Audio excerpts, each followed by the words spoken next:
What if I told you that the four musicians who sold over 600 million records ended up destroying each other? That the band who held 12 positions on the Billboard Hot 100 simultaneously, a record that still stands today, collapsed not because of lack of talent, but because of betrayal? A manager's death that left them vulnerable. Contracts they never understood. A business empire that drained millions. Lawsuits that froze their assets. Creative differences that became unforgivable wounds. And a friendship shattered forever. Fans saw the glory on stage. They never saw the betrayal behind closed doors. This is the unbelievable story of the Beatles, the greatest band in history, and how they fell apart from within. Liverpool, England. The late 1950s. A port city scarred by World War II. Bombed-out buildings still stood as reminders of the Blitz. Working-class families lived in cramped row houses. Factory smoke filled the air. Opportunities were scarce. But the city had something else: music. American rock and roll crackled through transistor radios. Elvis Presley, Chuck Berry, Little Richard. The sounds of rebellion and freedom reached kids who had neither. John Lennon was one of those kids. In 1956, at age 15, he formed a skiffle band called the Quarrymen, named after his school, Quarrybank High. They played at church halls and youth clubs with homemade instruments. On July 6, 1957, the Quarrymen played at a garden fete in Liverpool. That's where John met Paul McCartney. Paul was only 14, but he could play guitar. He could tune a guitar, something John struggled with. And he knew all the words to Eddie Cochran and Little Richard songs. John invited him to join. A year later, Paul brought in his friend, George Harrison. George was even younger, just 14 when he auditioned. John thought he was too young, too baby-faced. But then George played raunchy on his guitar. He was in. They weren't prodigies. None of them could read sheet music. They learned by playing, by listening, by obsessing over American records they could barely afford. They cycled through drummers. They cycled through names. The Quarrymen became Johnny and the Moondogs. Then the Silver Beatles. Then the Silver Beatles. Finally, in 1960, they settled on a name, the Beatles. A play on beat music. A reference to Buddy Holly's band, the Crickets. But more than that, a name that suggested something raw, something hungry, something that moved to its own rhythm. Their philosophy was simple: write your own songs. Don't just cover American hits. Create something original. Something real. They weren't just another guitar group trying to copy Elvis. They were different. But none of them knew what was coming next. In August 1960, the Beatles received an offer that would change everything. A club owner in Hamburg, Germany needed a band. Not for prestigious concert halls, for the Kaiserkeller, a rough club in Hamburg's red light district, the Reeperbahn. The pay was terrible. The conditions were worse. They lived in cramped rooms behind a movie theater screen. Concrete walls. No heat. Filthy conditions. And they played 8-hour sets. Sometimes longer. 8 hours a night. 7 nights a week. Their early drummer, Pete Best, joined them for Hamburg. The lineup was set: John, Paul, George, Pete, and briefly, bassist Stuart Sutcliffe. Hamburg was brutal. The audiences were drunk sailors, gangsters, prostitutes, people who didn't care about polite performance. They wanted energy, chaos, sweat. The club owner would shout at them, "Mach Schau! Make a show!"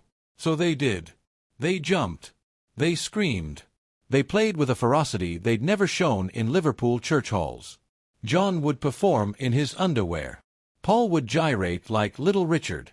George perfected his guitar solos through sheer repetition. Hamburg turned them from a decent bar band into one of the tightest, most explosive live acts in the world. They returned to Liverpool in 1961 as different musicians. When they played the Cavern Club, a small, sweaty basement venue in Liverpool, the crowds went insane.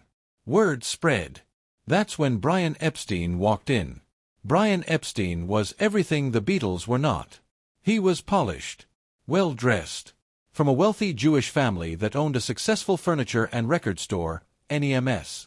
He had no experience managing bands. But on November 9, 1961, He walked into the Cavern Club after customers kept requesting a record called My Bonnie by the Beatles. He saw 4 scruffy musicians in leather jackets playing to a packed, sweaty basement crowd. And he saw something no one else did: potential for global domination. Epstein approached them after the show and offered to manage them. The Beatles were skeptical. But Epstein was persuasive. He had connections. He had money. He had ambition. They agreed. Epstein immediately transformed their image. Out went the leather jackets, cigarettes on stage, and crude jokes between songs. In came matching suits, synchronized bows, and choreographed stage movements. The Beatles didn't just look professional, they became a brand. Epstein booked them an audition with Decca Records on January 1, 1962. The band was nervous, hungover. They performed 15 songs. Decca's response? Guitar groups are on the way out. The Beatles have no future in show business. It was a devastating rejection. But Epstein didn't give up. He secured a meeting with George Martin, a producer at EMI's Parlophone label. Martin was a classically trained musician who produced comedy records. He wasn't initially impressed by the Beatles. He liked their personalities, their humor, but he doubted their musicianship. He even suggested they replace Pete Best with a session drummer for recording. The Beatles took it a step further. In August 1962, they fired Pete Best and brought in Richard Starkey, a drummer from another Liverpool band called Rory Storm and the Hurricanes. Richard went by the stage name Ringo Starr. The final lineup was complete. On October 5, 1962, the Beatles released their first UK single, Love Me Do. It reached number 17 on the charts. Then came Please Please Me in January 1963. It hit number 1. The explosion had begun. The British press coined a new word in 1963, Beatlemania. Screaming fans. Fainting teenagers. Crowds so thick that police barricades collapsed. Their debut album, Please Please Me, was recorded in a single 13-hour session on February 11, 1963. It stayed at number 1 for 30 weeks. In October 1963, they performed on Sunday night at the London Palladium, one of Britain's most prestigious variety shows. 15 million viewers tuned in. The next morning, every newspaper in Britain ran front-page photos of thousands of fans mobbing the streets outside the theater. The Beatles were no longer just a band. They were a cultural phenomenon. Then came the ultimate test, America. Capitol Records, EMI's American subsidiary, initially refused to release Beatles music in the U.S. They didn't think British acts could succeed in America. But after relentless pressure from Epstein and growing underground buzz from imported records, Capitol finally agreed to a massive promotional push. On February 7, 1964, the Beatles landed at JFK Airport in New York City. 3,000 screaming fans were waiting on the tarmac. 2 days later, February 9, 1964, they appeared on The Ed Sullivan Show. 73 million Americans watched. Nearly half the country. The next week, during April 4, 1964, the Beatles achieved something unprecedented. They held 12 positions simultaneously on the U.S. Billboard Hot 100 chart. The top 5 positions were all Beatles songs. Can't Buy Me Love, Twist and Shout, She Loves You, I Want to Hold Your Hand, Please Please Me. No artist before or since has ever dominated the charts like that. They weren't just successful. They were rewriting the rules of what success could look like. In 1964, they starred in A Hard Day's Night, a film so innovative it influenced decades of music videos and cinema. In 1965, they played Shea Stadium in New York to 55,000 fans, one of the first major stadium concerts in rock history. That same year, they were awarded MBE medals at Buckingham Palace. 4 working-class kids from Liverpool were now honored by the Queen. Their 1965 album Rubber Soul marked a turning point. No longer just catchy pop songs, but introspective, poetic, experimental music. They were evolving from a pop band into artists. But beneath the triumph, pressure was building. And the ground beneath them was starting to crack. By 1966, the Beatles were the biggest band on the planet. But fame came with a cost. They played stadiums where the screaming was so loud, they couldn't hear their own instruments. Security was a nightmare. Death threats were constant. In March 1966, John Lennon gave an interview to British journalist Maureen Cleave for the London Evening Standard. He made an offhand comment. "Christianity will go. It will vanish and shrink. We're more popular than Jesus now." In England, the remark barely made news. But when the interview was republished in an American teen magazine in July 1966, it sparked outrage across the Bible Belt. Radio stations banned Beatles music. Fans burned their records in public bonfires. The Ku Klux Klan protested their concerts with threats of violence. The Beatles were forced to hold a press conference in Chicago where John publicly apologized. The pressure was unbearable. On top of that, touring had become creatively stifling. They were playing the same songs night after night to audiences who only wanted to scream. On August 29, 1966, the Beatles played their final concert at Candlestick Park in San Francisco. And then they walked off stage. Forever. The decision to stop touring should have been liberating. Instead, it marked the beginning of the end. After retiring from live performance, the Beatles retreated into the studio. In 1967, they released Sgt. Pepper's Lonely Hearts Club Band. The album required over 700 hours of studio time, an unprecedented investment for a rock record. It featured orchestras, experimental recording techniques, and conceptual ambition far beyond typical pop music. The iconic album cover featured over 70 famous figures, from Marilyn Monroe to Karl Marx to Bob Dylan. Sgt. Pepper's is often called the greatest album of all time. On June 25, 1967, the Beatles performed All You Need Is Love live via satellite as part of the BBC's Our World broadcast. An estimated 350 million people in 26 countries watched simultaneously. It was the height of their creative and cultural power. But behind the scenes, their manager Brian Epstein was struggling. Epstein had guided them for 6 years, shaped their image, protected them from the sharks of the music industry. But as the Beatles became more independent, Epstein felt increasingly sidelined. He was also battling personal demons, depression, anxiety, addiction to pills and alcohol. On August 27, 1967, Brian Epstein was found dead in his London home. The official cause: accidental overdose of sleeping pills. He was 32 years old.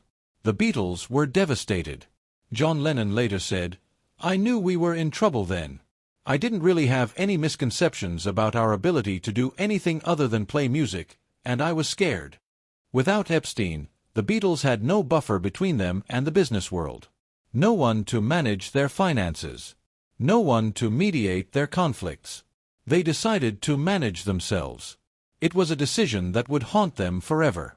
In 1968, the Beatles founded Apple Corps, a multimedia company meant to operate as an artistic utopia. The idea was revolutionary: give creative people freedom and funding without corporate interference. They launched Apple Records, Apple Films, Apple Electronics, even an Apple boutique fashion store. It sounded idealistic. In reality, it was chaos. The Beatles were artists, not businessmen. Apple Corps bled money. Employees spent lavishly on projects that went nowhere. The electronics division tried to invent a nothing box, a device that did nothing. The boutique gave away merchandise for free. Millions of dollars disappeared. Paul McCartney later admitted, "We were being robbed blind." Accountants warned them, without drastic intervention, the Beatles would be bankrupt within months. Meanwhile, tensions in the studio were exploding. Recording sessions for the White Album in 1968 were a nightmare. George Harrison felt sidelined. His songs were constantly rejected or relegated to B-sides. John Lennon was consumed by his relationship with Yoko Ono, who began attending every recording session, breaking the band's unspoken rule of keeping outsiders away. Ringo Starr quit for 2 weeks in August 1968, frustrated and exhausted. Paul McCartney became controlling, micromanaging every arrangement, trying desperately to hold the band together. The White Album, officially titled The Beatles, was released in November 1968.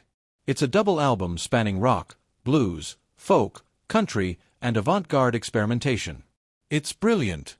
But it's also proof that the Beatles were fracturing into 4 separate artists trapped in one band. What happened next shocked everyone. By early 1969, The Beatles were in financial disaster. Apple Corps was hemorrhaging money. Their accountants issued an ultimatum: find new management or face bankruptcy. Paul McCartney had a solution: bring in his father-in-law Lee Eastman and his son John Eastman, both experienced entertainment lawyers, to manage their affairs. John, George, and Ringo refused. They didn't trust the Eastmans. They saw it as Paul trying to control the band through family connections. Instead, they wanted Alan Klein, a tough, aggressive American manager with a reputation for renegotiating contracts and recovering unpaid royalties. Klein had worked with the Rolling Stones and was known as a ruthless negotiator. Paul didn't trust him. He'd heard stories. He warned the others. But he was outvoted. 3-1. In February 1969, Alan Klein took control of the Beatles' business empire. Almost immediately, lawsuits began. Klein renegotiated their contract with EMI, securing a higher royalty rate, which seemed like a victory. But he also made decisions without consulting all four members. He froze assets. He tangled their finances in legal red tape. And his management company took a substantial cut of their earnings. Paul felt betrayed. Steamrolled. Forced into business arrangements he never agreed to. The music suffered. The brotherhood crumbled. Recording sessions for Let It Be in January 1969 were miserable. They were filmed for a documentary meant to capture the band getting back to their roots. Instead, the footage captured arguments, resentment, and exhaustion. George Harrison quit during the sessions, briefly, after a heated argument with Paul. When he returned, nothing felt the same. The sessions were eventually abandoned. The tapes sat unreleased for over a year. But the worst was still coming. The Beatles no longer had the luxury of artistic purity. They had to survive. In the summer of 1969, they returned to Abbey Road Studios, the place where they'd recorded nearly all their albums, for one final attempt. They wanted to end on a high note, to prove they could still make magic together. The result was Abbey Road, released in September 1969. It's a masterpiece. The album opens with Come Together, a swaggering, bluesy John Lennon track. It closes with the famous Side 2 medley, a seamless blend of unfinished Paul McCartney songs stitched into an epic suite. The final song, The End, features a rare Ringo Starr drum solo and concludes with the line, "And in the end, the love you take is equal to the love you make." It was meant to be a farewell message. But it wasn't a reunion. It was a goodbye. George wanted independence. He'd been writing brilliant songs, something, Here Comes the Sun, and felt stifled. John wanted Yoko. He'd already mentally moved on, focusing on his avant-garde projects and peace activism. Ringo just wanted peace. He was tired of being caught in the middle. Paul wanted control. He tried to keep everyone together, but his efforts felt suffocating to the others. And Alan Klein. He wanted money. This transformation, from four brothers making music to four strangers tied together by contracts, tore them apart from the inside. By early 1970, the end was inevitable. On April 10, 1970, Paul McCartney released his first solo album, simply titled McCartney. In the press materials, he included a self-interview where he answered the question, "Do you foresee a time when Lennon-McCartney becomes an active songwriting partnership again?" Paul answered, "No." It was the first public confirmation that the Beatles were over. John was furious. He felt Paul had stolen his thunder.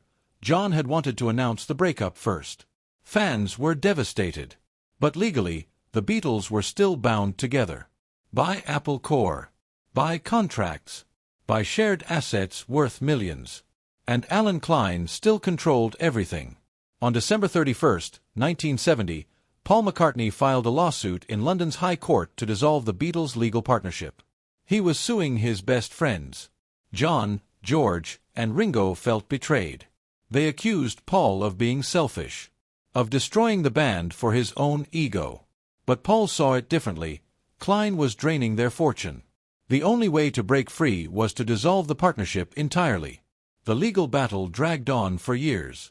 Their final single in the U.S., The Long and Winding Road, was released in June 1970. Ironically, it was a song Paul hated in its final form. Producer Phil Spector had added orchestral overdubs without Paul's permission. Even their last release was tainted by conflict. On December 29, 1974, the dissolution of the Beatles' legal partnership was officially finalized. 4 young men from Liverpool who had changed the world were now strangers, bound only by paperwork, resentment, and a legacy too massive to escape. When John signed those papers, he didn't just end a business partnership. He signed away a brotherhood that could never be rebuilt. But the story didn't end there. John Lennon moved to New York City with Yoko Ono. He released solo albums, some brilliant, Imagine, some chaotic, sometime in New York City. He fought a years-long battle against deportation by the U.S. government. In 1975, he retired from music to raise his son Sean. On December 8, 1980, John was shot and killed outside his apartment building by Mark David Chapman. He was 40 years old. Paul McCartney became the most commercially successful solo Beatle. He formed the band Wings, toured the world, wrote hit after hit. But he carried guilt, wondering if he'd pushed too hard, if he could have saved the band. In interviews decades later, Paul admitted he wished he'd handled things differently. George Harrison found peace in spirituality and independence. He released the critically acclaimed triple album All Things Must Pass in 1970. He organized the concert for Bangladesh in 1971, one of the first major charity concerts in rock history. George died of lung cancer on November 29, 2001. He was 58 years old. Ringo Starr stayed humble. He released solo albums, acted in films, and kept drumming. He survived addiction in the late 1970s and found sobriety and happiness. Ringo is still performing today, touring with his all-star band. To this day, fans debate which version of the story is true. Was Paul the control freak who broke up the band? Was Alan Klein the villain who manipulated them? Was Yoko Ono unfairly blamed for John's distance? Or did success simply grow too large for 4 friends to carry together? There's no clean answer. Only fragments of a legacy too big to ever fully understand. The Beatles sold over 600 million records worldwide. They held 12 positions simultaneously on the Billboard Hot 100, a record that still stands. They were awarded an Academy Award for Best Original Song Score. They changed music forever. They influenced every rock, pop, and indie band that came after them. They couldn't read sheet music when they started. But they wrote songs that will outlive us all. They came from nothing. And they became everything. But they couldn't save each other. What success gave them, betrayal and business took away. Their songs live on every day, in elevators, in commercials, in cover bands, in the hearts of millions. But the bond that created them never healed. What part of the Beatles story hits you the hardest? The rise from Liverpool to global domination? The betrayal by managers and business? The breakup of a brotherhood that seemed unbreakable? Tell us in the comments below. And if you want more untold stories of music's greatest legends, the triumphs, the tragedies, the truths they never told you, hit that like button and subscribe. Because every legend has a shadow. And every empire eventually falls.